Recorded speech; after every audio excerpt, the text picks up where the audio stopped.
Good morning students.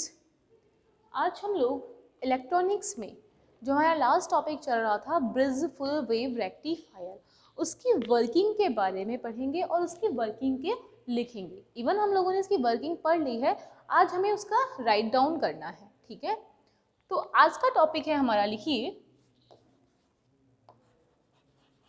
Bridge. ये चल रहा था already, bridge full wave rectifier. ठीक है, यानी कि सेतु पूर्ण तरंग दिष्टकरण। ठीक है, सेतु पूर्ण तरंग दिष्टकरण। लास्ट टाइम हम लोगों ने इस टॉपिक का सर्किट अरेंजमेंट कंप्लीट किया था। अब सर्किट अरेंजमेंट पढ़ने के बाद में हम लोगों को आज इसकी कार्य प्रणाली की बात करनी है। ठीक है, मीन्स हमें इसकी आज वर्किंग की बात करनी है। देखिए वर्किंग क्या होती है इसकी, कैसे ये वर्क करता है। तो आप लोगों को सबसे पहले पता है सेतु पूर्ण तरंग दिष्टकरण के अंदर एक ट्रांसफार्मर बना हुआ होता है, मतलब एक ट्रांसफार्मर लगा हुआ होता है। और इस ट्रांसफार्मर में ये जो 4 प्रकार के डायोड बने हुए होते हैं। कितने बनते हैं बच्चों? 4 प्रकार के डायोड बनते हैं। ठीक है, जो ये 4 प्रकार के डायोड हैं उनको इनके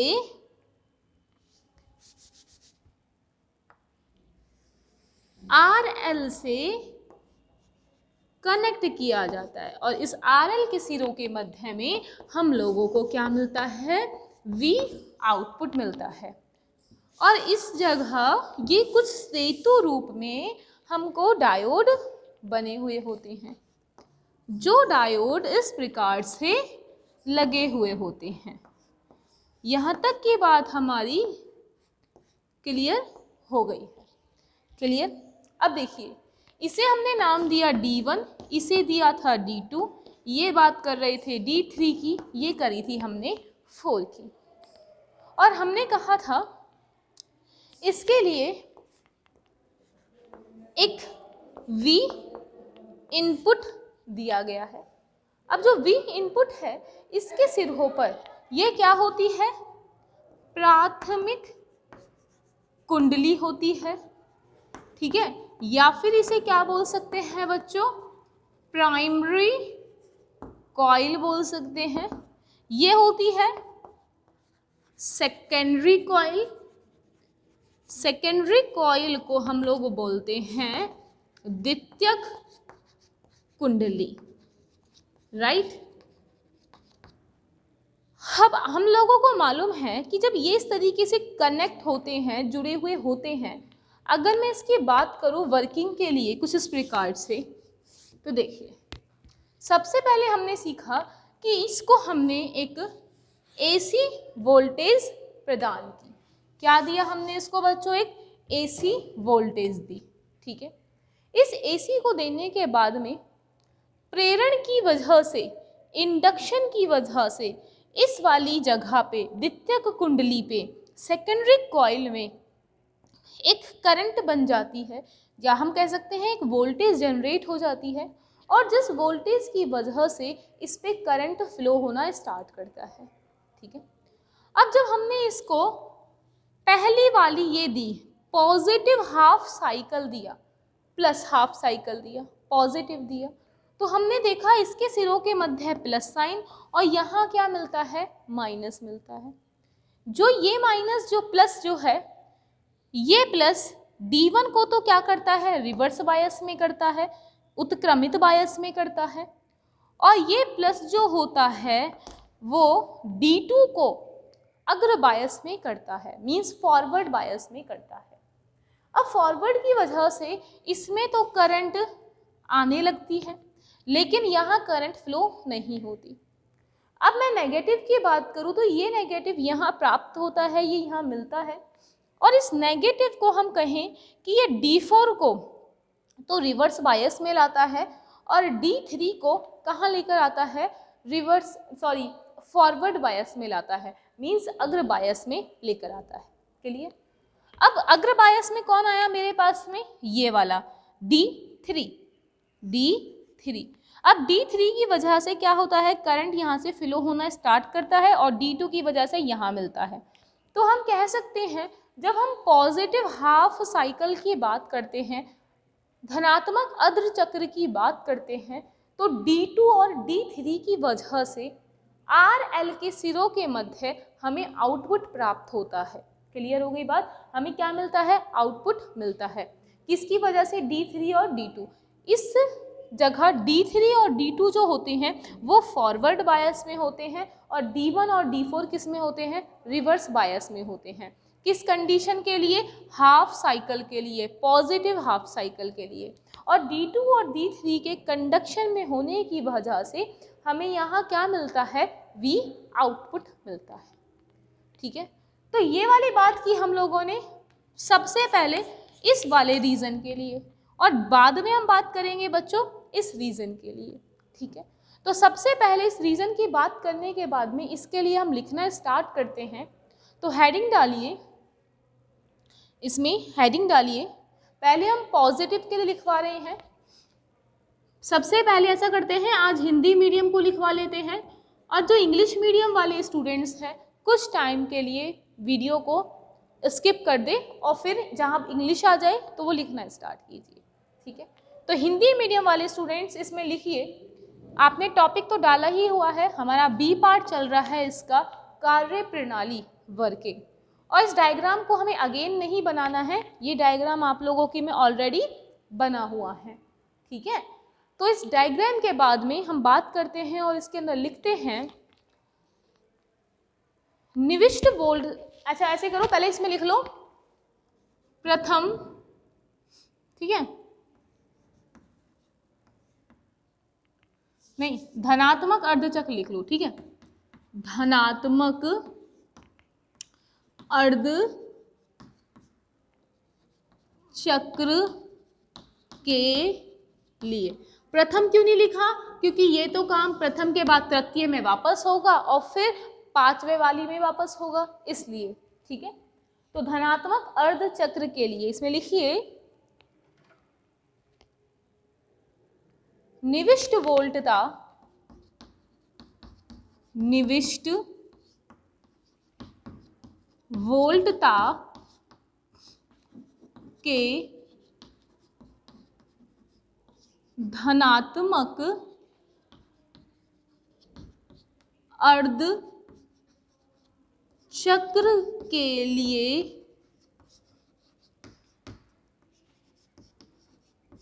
मान लीजिए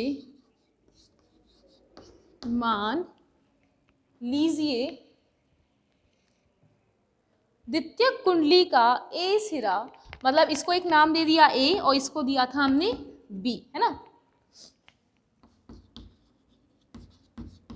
द्वितीयक कुंडली का ए सिरा, द्वितीयक कुंडली का ए सिरा धनात्मक है, ए सिरा धनात्मक है तथा बी सिरा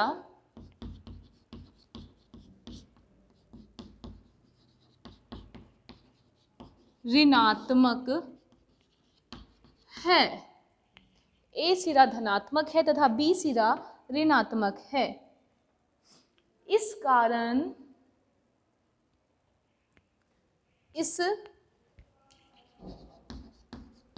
कारण डायोड D2 व D3 अग्र बायसित होंगे तथा D1 तथा D4 D1 व D4 पश्च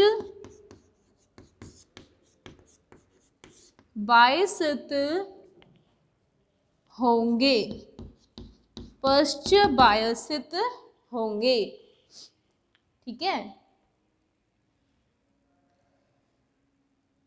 अतः सिर्फ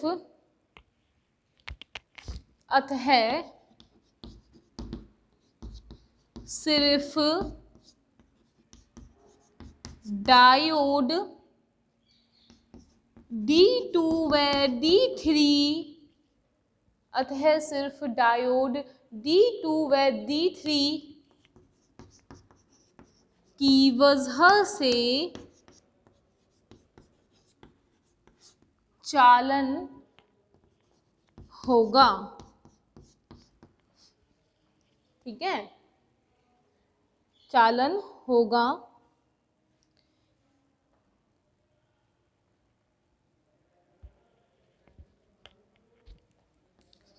इसलिए लोड पर निर्गत वोल्टता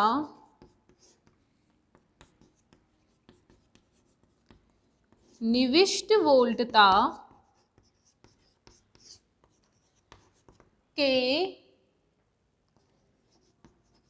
धनात्मक चक्र से प्राप्त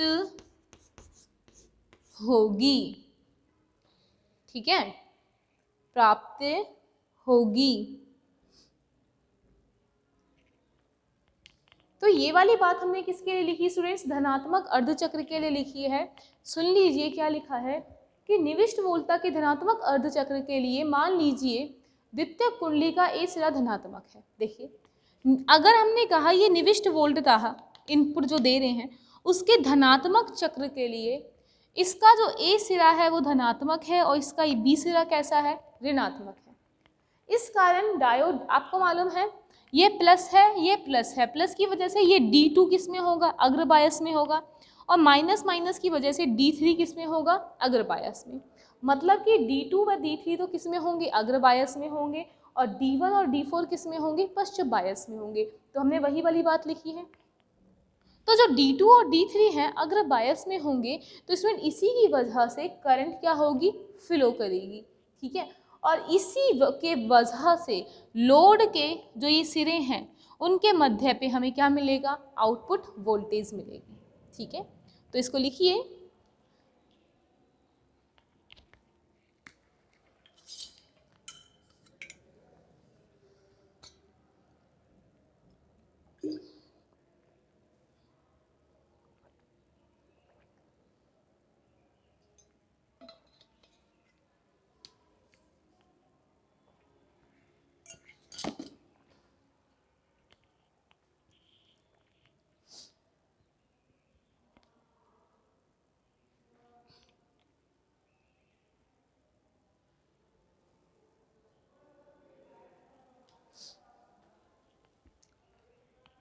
साथ साथ में इसको इंग्लिश मीडियम वालों के लिए लिखना स्टार्ट करते हैं।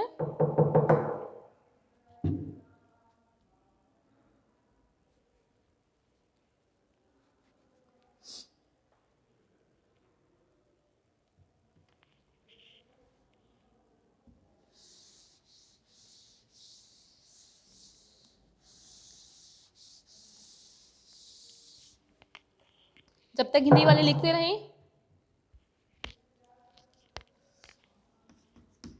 Four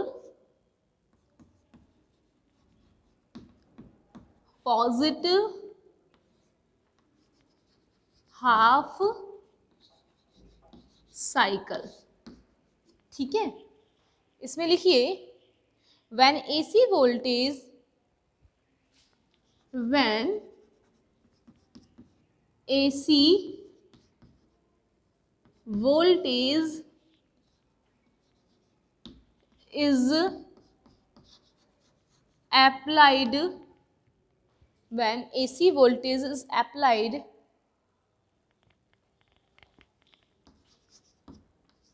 at input of primary coil, at input of primary coil, then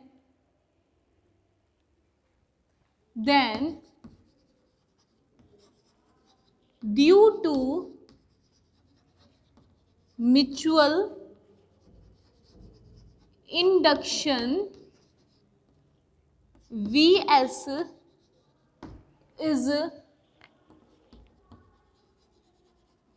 induced, Vs is induced in secondary coil. ठीक है, आगे लिखना है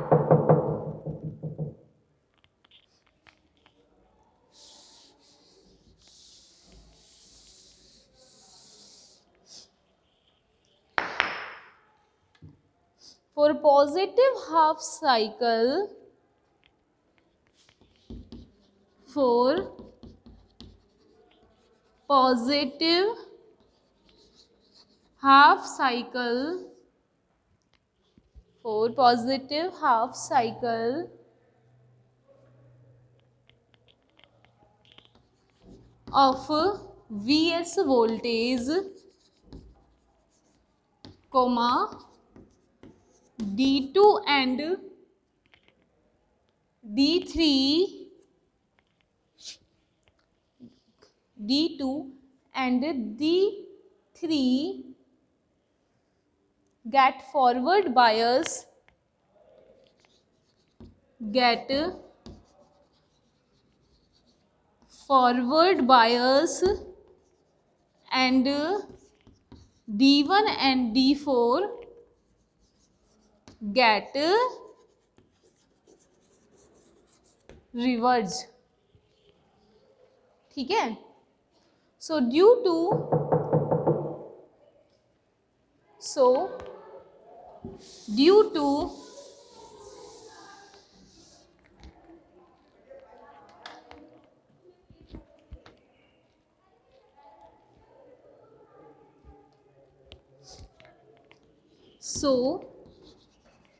due to D2 and D3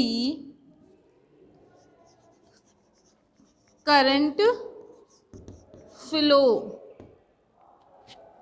and get output voltage at the load terminal resistance RL. ठीक है,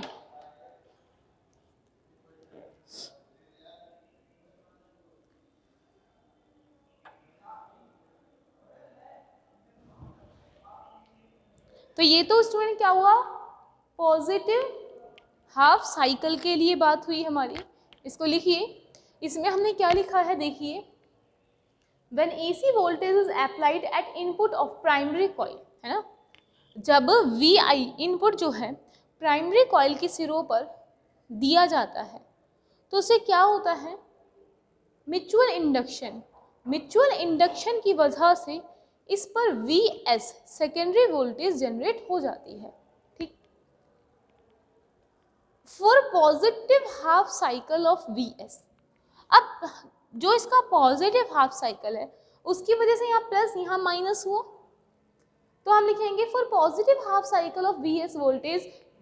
अब ये plus हुआ, ये माइनस हुआ, ये प्लस इस P की वजह से कैसा होगा, फॉरवर्ड बायस होगा, और ये नेगेटिव इस N की वजह से क्या होगा, रिवर्स बायस, सॉरी फॉरवर्ड होगा। मीन्स D3 और D2 तो क्या होंगे, फॉरवर्ड बायस में होंगे, और ये दोनों किस में होंगे, रिवर्स बायस में होंगे। तो आगे लिखा है कि जो D2 और D3 की वजह से क्या होगा, करंट फ्लो होगी, और ये करंट आपको RL के सिरों के मध्य V आउटपुट देगी, मतलब RL के टर्मिनल्स के बिटवीन आपको आउटपुट वोल्टेज दे देगी। मतलब कि हमें पॉजिटिव की वजह से भी क्या मिल रही है, आउटपुट वोल्टेज मिल रही है।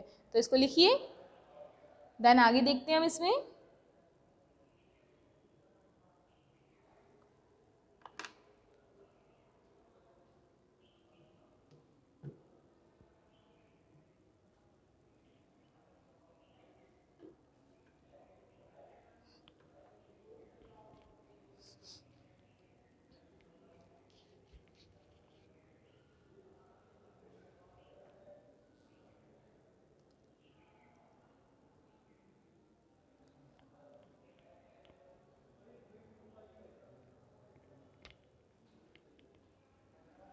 देखिए नेक्स्ट इसमें, अब इस बार इसमें करते हैं निगेटिव हाफ साइकिल के लिए, है ना, ऋणात्मक अर्ध चक्र के लिए। तो इंग्लिश मीडियम वाले लिखते रहे अपने यहाँ से, यहाँ तक आपने लिख लिया होगा। हम हिंदी मीडियम के लिए स्टार्ट हो जाते हैं यहाँ पे, ऋणात्मक अर्ध चक्र के लिए।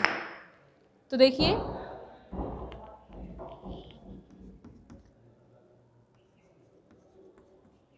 ऋणात्मक अर्ध चक्र के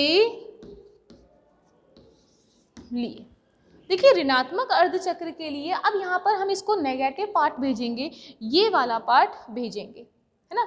और जब नेगेटिव भेजेंगे तो यहाँ पर ए पर तो क्या होगा, नेगेटिव साइन, और बी पर क्या हो जाएगा, पॉजिटिव साइन। जिस नेगेटिव की वजह से ये टर्मिनल कैसा होगा, नेगेटिव, और ये कैसा होगा, पॉजिटिव। तो इस बार जो करंट है वो ना तो D2 से फ्लो होगी और ना ही D3 से फ्लो होगी।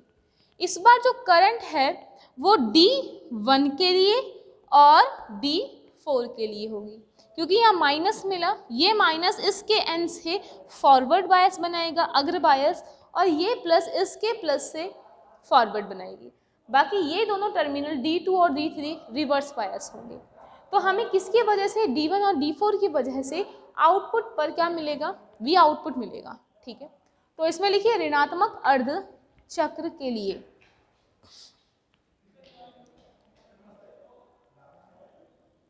इसमें लिखना है हमें निविष्ट वोल्टता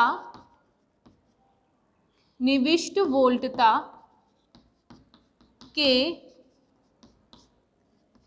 ऋणात्मक अर्धचक्र के लिए माना कि ए सिरे पर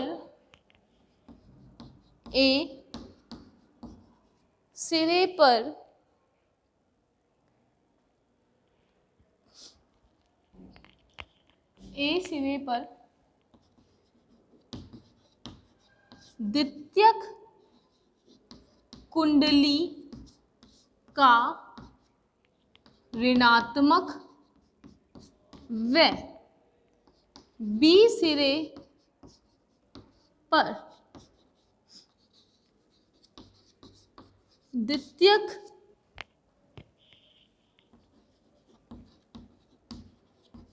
कुंडली का धनात्मक सिरा है, ठीक है। इस कारण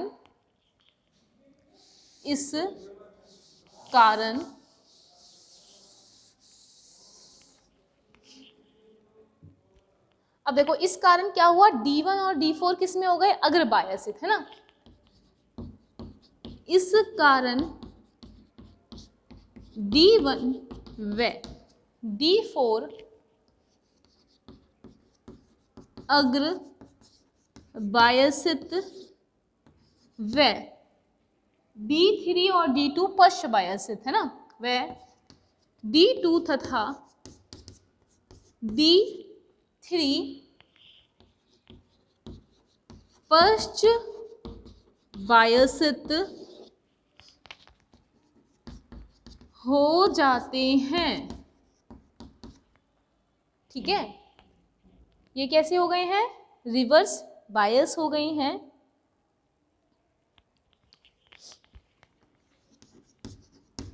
अतः सिर्फ D2 व D3 चालन अवस्था में होंगे। अतः सिर्फ D2 व D3 चालन अवस्था में होंगे।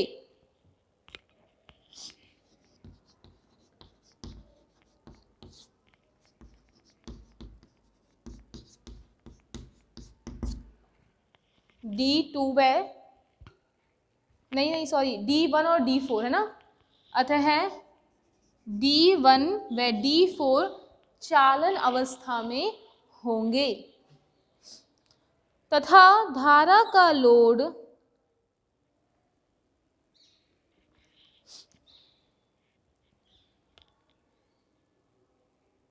तथा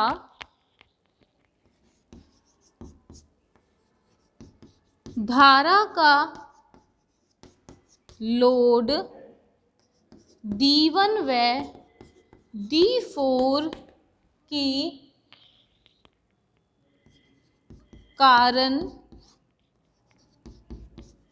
प्राप्त होगा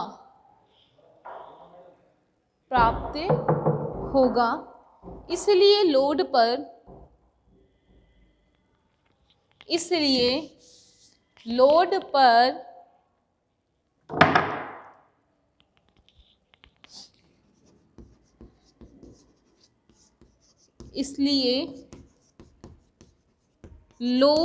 पर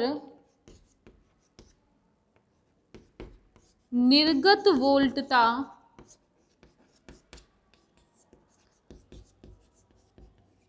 निविष्ट वोल्टता के अतः इसलिए लोड पर निर्गत वोल्टता निविष्ट वोल्टता के ऋणात्मक अर्धचक्र से प्राप्त होगा। ठीक है, लिखिए इसे।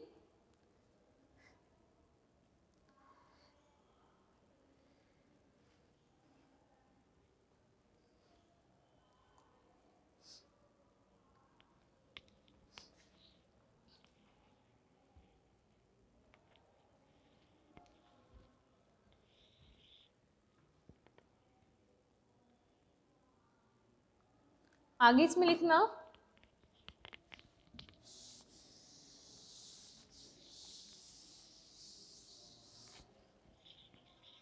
अतः स्पष्ट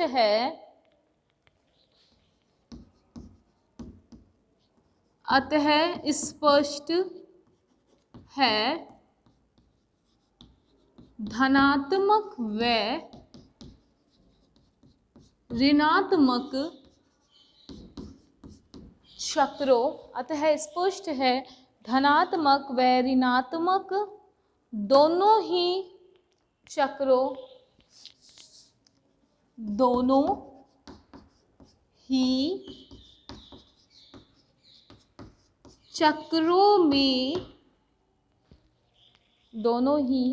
चक्रों में लोड से बहने वाली धारा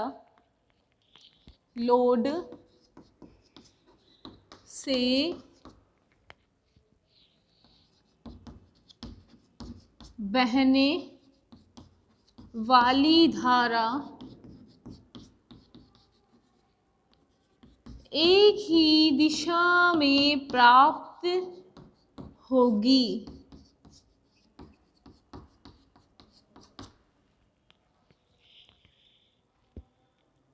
वह लोड प्रतिरोध व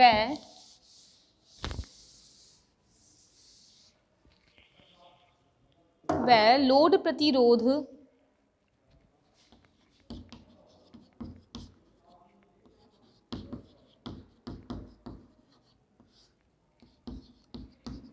RL के सिरों पर व लोड प्रतिरोध RL के सिरों पर एक पूर्ण तरंग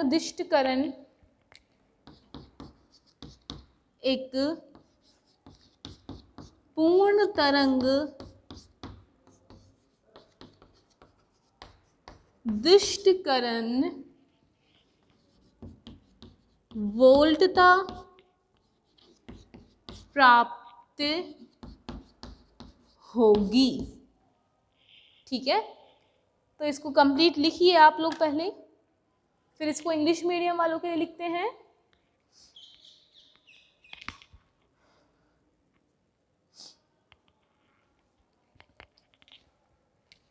तो इंग्लिश मीडियम वालों के लिए स्टार्ट कर देते हैं लिखना। यहाँ से यहाँ तक हिंदी मीडियम वालों ने लिख लिया होगा कंप्लीट। देखिए, for negative half cycle, for negative half cycle, तो इसमें लिखना है for negative half cycle, for negative half cycle diode D1 and D4 get forward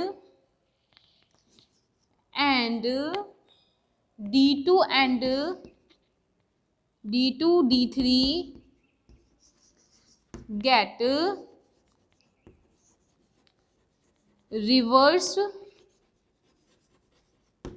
बायस, है ना, reverse bias. So current flow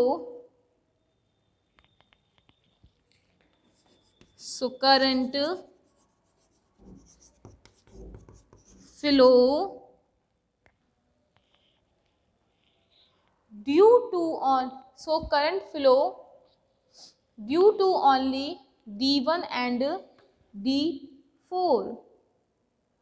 So current flow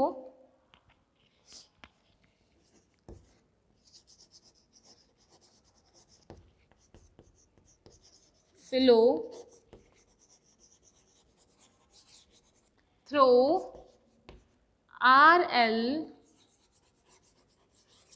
only with D1 and D4.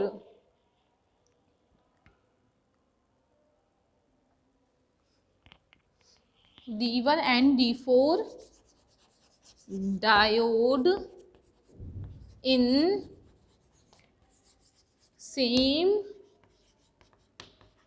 direction. ठीक है, this process remain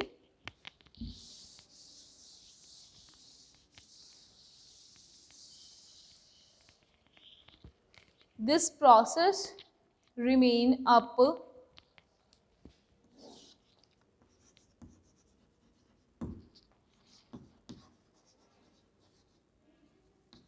this process remain up and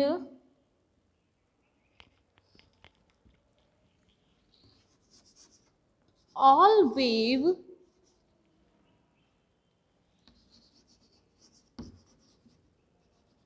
obtain in same direction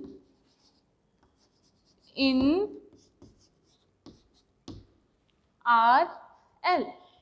तो इसको लिख लीजिए complete, for negative half cycle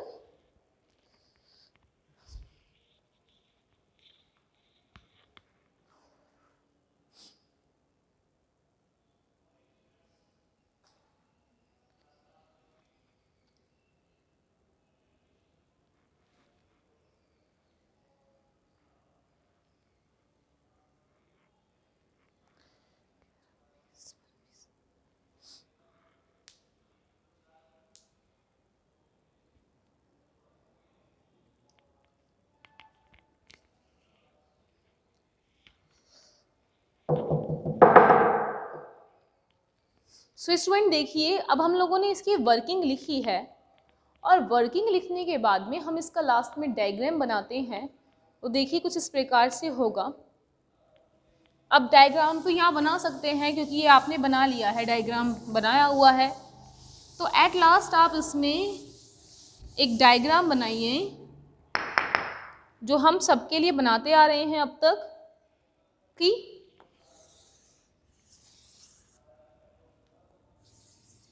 हमने सबसे first क्या दिया, V इनपुट दिया, ठीक है, V इनपुट दिया और V इनपुट कुछ इस प्रकार से दिया, ठीक। तो हम कहेंगे कि हमें बिल्कुल इसके जैसा क्या मिलता है बच्चों, V आउटपुट मिलता है, ठीक है। क्या कहा हमने,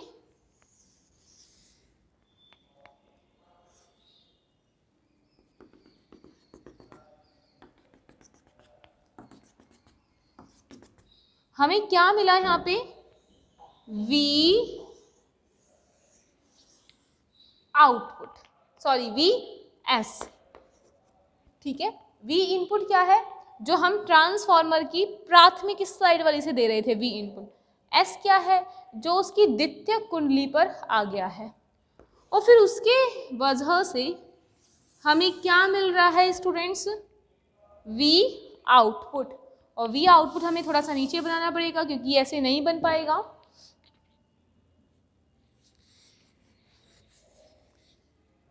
यहाँ क्या मिल रहा है, V आउटपुट, और V आउटपुट कुछ इस प्रकार से मिल रहा है कि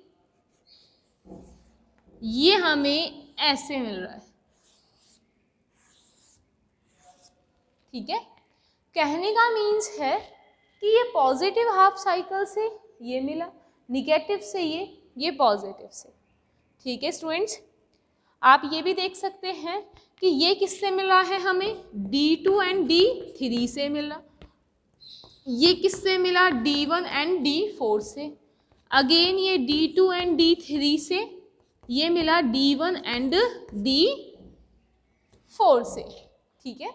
और सिमिलरली ये इस तरीके से चलता जाएगा।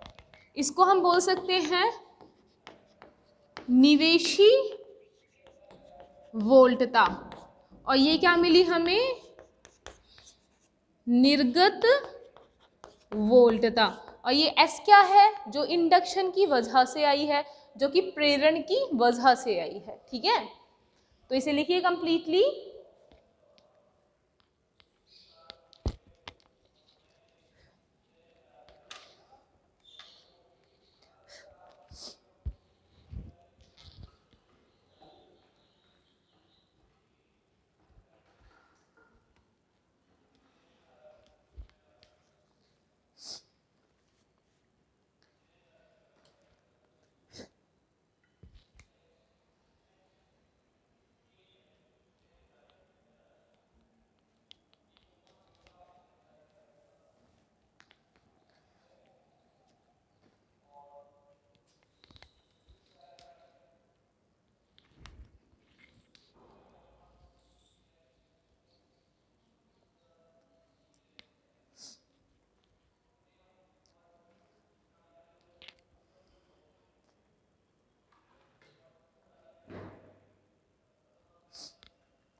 सो स्टूडेंट आज हम लोगों ने इस तरीके से देखा कि जो सेतुपूर्ण तरंग दृष्टिकरण है, ब्रिजफुल वेव रेक्टिफायर है, उसकी वर्किंग को राइट डाउन किया और वर्किंग को समझा। और इससे पहले के लेक्चर में हमने इसके सर्किट अरेंजमेंट के बारे में डिस्कस किया था, राइट।